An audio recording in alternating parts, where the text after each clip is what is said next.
I would be.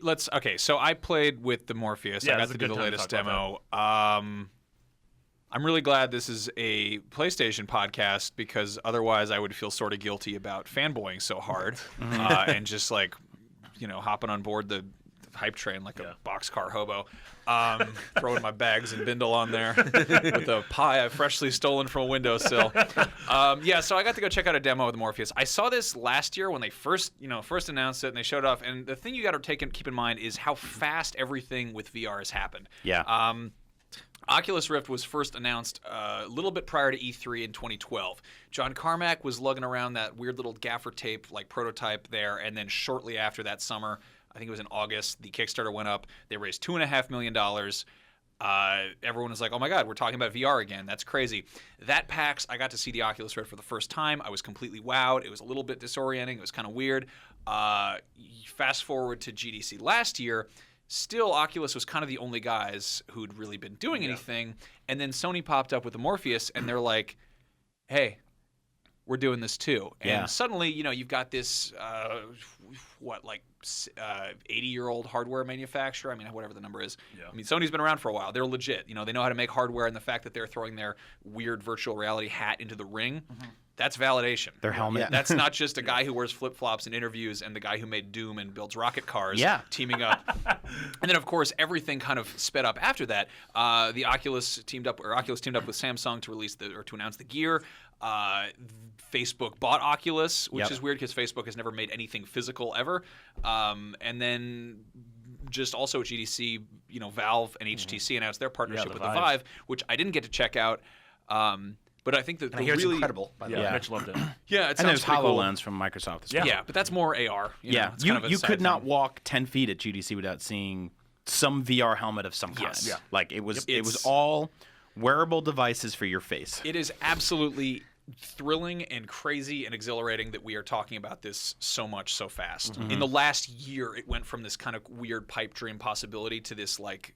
It is a latent industry. It is a frontier of media. It is really, really cool. It's now a brand new console war. Yeah, like we have to have another one of those. Exactly. Like now it's going to be like, well, this one tracks your head better, and that one has Gex. What's weird though is that the Morpheus is the only one that is directly consumer targeted. Yeah. And the thing is, it's coming to currently the leading console.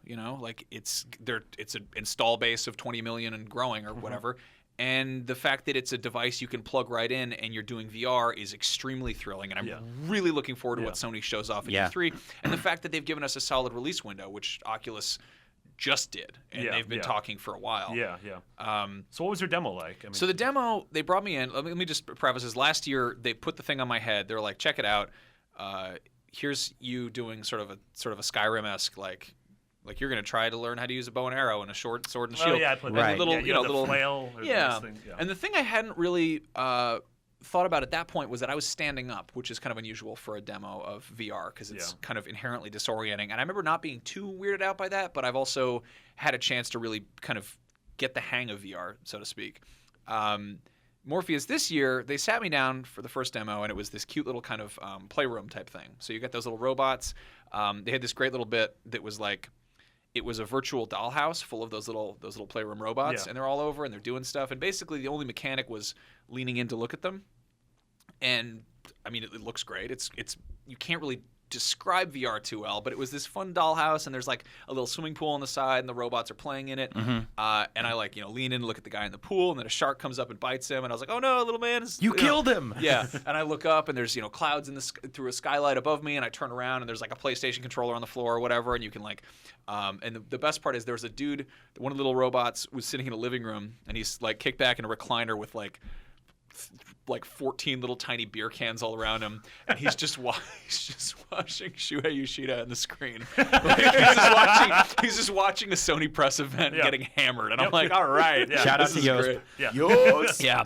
So that was really cool, and I was like, all right, this looks good. The thing I really do like about the Morpheus is that it's comfortable. Yeah. Everything else is sort of like a scuba mask ski goggle approach, and it's being sucked onto your face, and it's kind of hot and a little bit claustrophobic.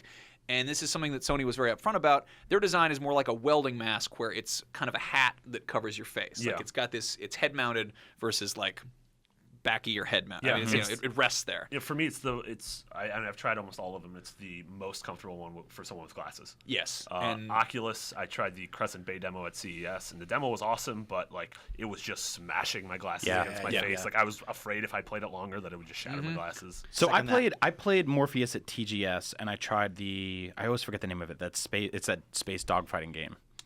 Eve Valkyrie. Yes, is that what it is? Yeah. Yep.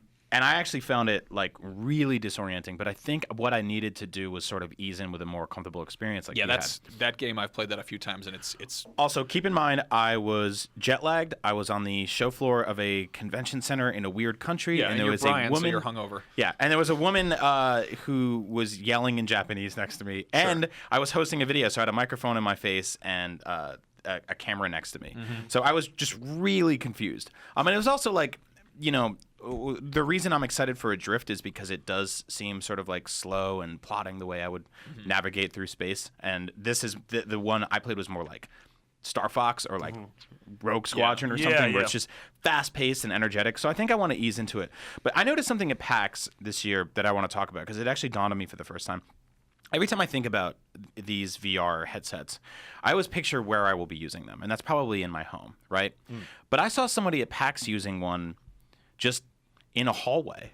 Yeah. Just standing in a hallway using one. And for the first time, it dawned on me, people are going to bring these things to coffee shops. They're going to bring them to sporting events when they get bored. They're going to go to bars and restaurants. Yeah. They're going to sit in places in public, and they're going to use this stuff. And they're going to be robbed. And they're going to be robbed. 100%. That's the best way to steal somebody. Or laughed at, or both. Yeah, but I mean, if you're laughed at, but you're in a helmet and you can't hear it, are you laughed at? Yeah. But I mean, a tree falls in the woods, good place to actually use helmet. it though is on a flight. Like, that's the we big have one. Just a big hot garbage United flight there. Oh, back. God, And, that's like, the worst. The idea of being able to strap into this and be like, all right, I'm not in this, flying tube with all these horrible human beings. If you're in a shoebox of a studio apartment in San Francisco, and you work for Google or whatever, and you can afford a shoebox, but you can't afford a living room. I love the idea you put living room. I love that you put it out. You're like, wow, a one bedroom. Yeah, exactly. Yeah. See, that's where it starts to scare me a little. And this is outside of the conversation of games, but I mean, I do think that the way Facebook's going to start using it is sort of like, hey, 90-year-old woman who's about to die, like you can hug your dead husband again. Like, there's something really dark about that. Like Dead Husband Simulator coming soon to the Project Morpheus. Like, I don't know. That's like it's very Philip K. Dick, man. Yeah. Like, I don't. No. We are in a dystopia, and Can't say that word on the I podcast. love Philip that K. you're Dick, man. Do I have to mark it down? I love it. No, if you do bleep Philip K. Dick, I think it's kind of funny. Yeah. I think I might do it just for Bleep just for Philip K. Dicks and giggles. Who says that? But yeah, it's. I love that we were walking around, Brian. We're walking on GDC, and you were like, "This is exactly like we're seeing this.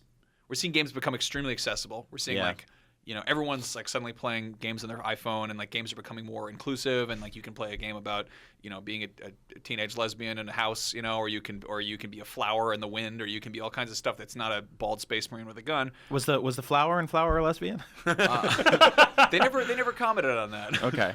You could be a weird desert scarf journey person or whatever, Yep. But it's like Yep. we're getting all these cool new experiences that really open up gaming as a medium to not just like aggro teenage boys, which some aggro teenage boys have a problem with.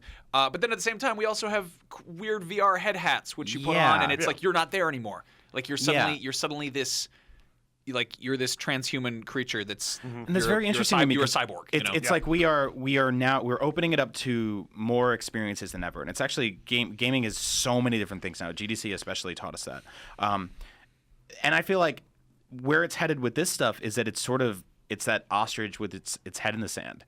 Almost quite literally is like now instead of having these amazing shared experiences with people, we are like funneling down in our own minds.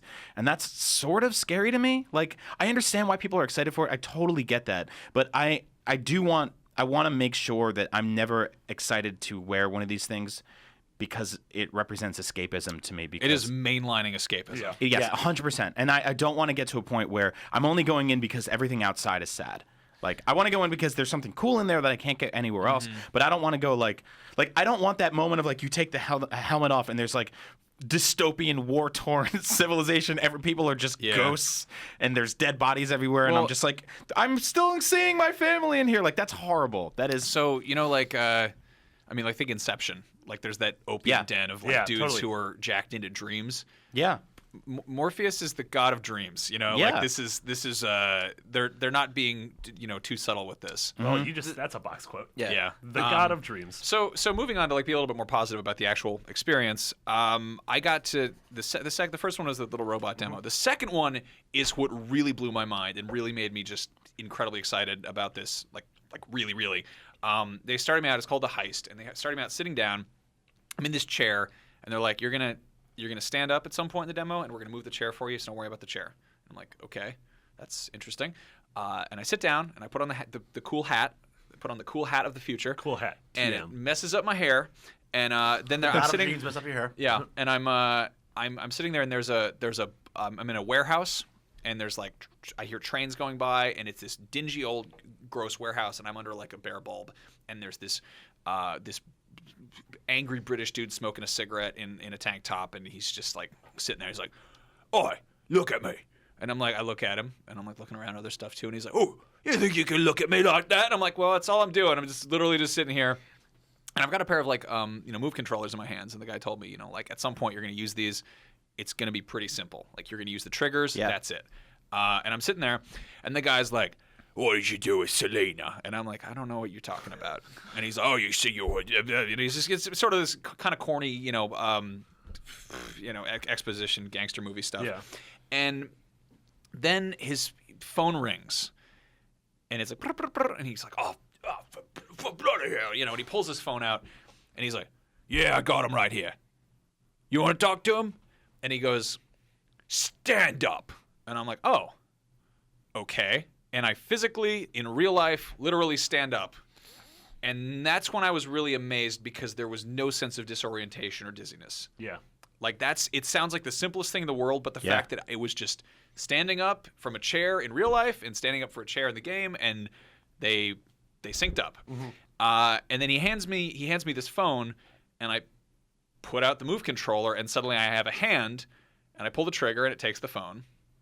And I hear someone on the phone, and I hold the move controller to my head, and there's someone talking to me through the move controller. And they're like, "We need you to go get Selena back." And I'm like, "Okay." And then magically I'm transported to behind this ornate desk, and I'm in this really fancy study, and it's got kind of glass windows or glass like doors on the side and the walls, and you can kind of see fireworks going off outside, and there's great surround sound and everything. And I have hands, and I'm opening drawers in the desk and looking around, and I find a gun, and I find some clips of ammo. I've got a flashlight there. I can pick up the flashlight and shine it on stuff and turn it on and off with the triggers. There's a desk lamp, and I reach over to turn it off, and I pull the trigger on the move controller, and I click the light off, and I hear a guard coming, and he comes in, and I just duck down behind the desk. And I'm physically ducked down. I'm physically crouched on the ground, and in this VR simulation, I'm hiding behind a desk that is not there in real life. Yeah. Wow. And I mean, it's one of those things like I cannot fully I'm doing my best to describe how bizarre this was, but I mean, it's like just imagine hiding behind your desk, except it's not there. Mm-hmm. And then the guard leaves, and I pop back up again. And I think he didn't bust me because I had the light off. And I go through the drawers, and I pull out these ammo clips, and I grab the gun. The gun, they told me, would lock onto the hand, so I wouldn't have to worry about dropping it or whatever. So I've got a gun in one hand. I'm using my left hand to go through drawers. And then I find this key, and I open up this little safe, and I open it up, and there's a diamond inside, which, spoiler alert, that's Selena or whatever I was supposed to. It's a fancy diamond. It has a lady's name. And I reach in. Turned out it was a precious stone. Yeah. I thought it was going to be a woman. Yeah. And it's a tiny woman is in this little tiny cage, and I reach in, and I pull the diamond away. And an alarm goes off, and then all these guards start coming in. And so I duck down, and then I start shooting at them from behind this desk. But, how, Wolfenstein The New Order or whatever, a million games do this, where there's the lean-out mechanic, and you're kind of popping over stuff, playing peekaboo during a shootout. Mm-hmm. Imagine if that worked like it does in real life, mm-hmm. where you're kind of I could kind of peek up over the desk with my headset, and I'm holding my hand above my head to, shoot over something. The really just the absolute holy shit moment was when I reached out, grabbed the flashlight, and just chucked it at a guard. I grabbed this thing off the desk, and it was just pull the trigger with the move controller, and it was the most organic, natural experience I could have had. I take off the headset, it's all over, they bust me or whatever, and I'm shooting guys in the face, and it's all just there. It was completely intuitive, it completely just clicked. I take off the headset, and I did not have any sense of disorientation. Really? And that's unfinished hardware. That's a prototype, you know? Like, that's a demo. It didn't feel like someone ripped a needle out of your arm. I did not feel like I was going to keel over. I just stood up and took the hat off, and I was like, what just happened, you know? And the fact that Sony is willing to be like, here's a expensive prototype piece of hardware. We're going to have you put this on and basically blindfold yourself and then basically hop around, like jump around at a trade show without signing any waivers that say if you break your arm or our cool hat, you're in trouble or we're in trouble. Wow. They were just like, here's our thing. It works. Go nuts, you know? So I don't know. I'm extremely I'm going to get a Morpheus. Like, I'm going to do that, you know? I have the excuse that it's for work, but like, I don't know. It's just, it's so exciting to be at the forefront of all this. And now imagine all of that, which that was just enthralling. I can sense your enthusiasm. Yeah. And it's just, it's infectious. But now take all of that, implement that in Adrift, and then just take your money out of your wallet and give it to Sony. Yeah.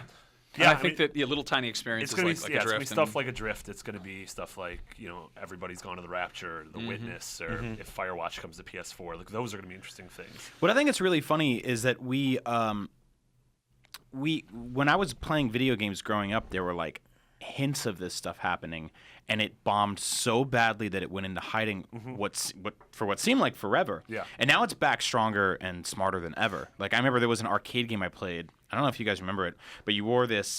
You stepped into this like circle and you stood up and you walked around and you had this helmet on and everything was like polygonal. And if you messed up or waited too long, a pterodactyl would come out of the sky and grab you and pick you up and throw you away. I forget the name of the game. It was awful. It was really bad, and it cost like $5 to play, and it was at the corner of arcades, and there was like a carnival man standing there being like, "This is the future," and it was just like, no, it's not. Yeah. And you look at stuff like the Virtual Boy, which is basically just a Game Boy with even worse colors and worse battery life. They give you migraines. They give you migraines and you had to hold up to your face. face. To be fair, Teleroboxer was Robot Punch-Out, and the last boss was a robot controlled by a cat. So just which is pretty rad. That's pretty good. Yeah, there was actually some cool games for it. But it's strange to me that there was this movement for this stuff in the 90s, and then it just died and went away, and now it's back, and it's like it's really incredible to see.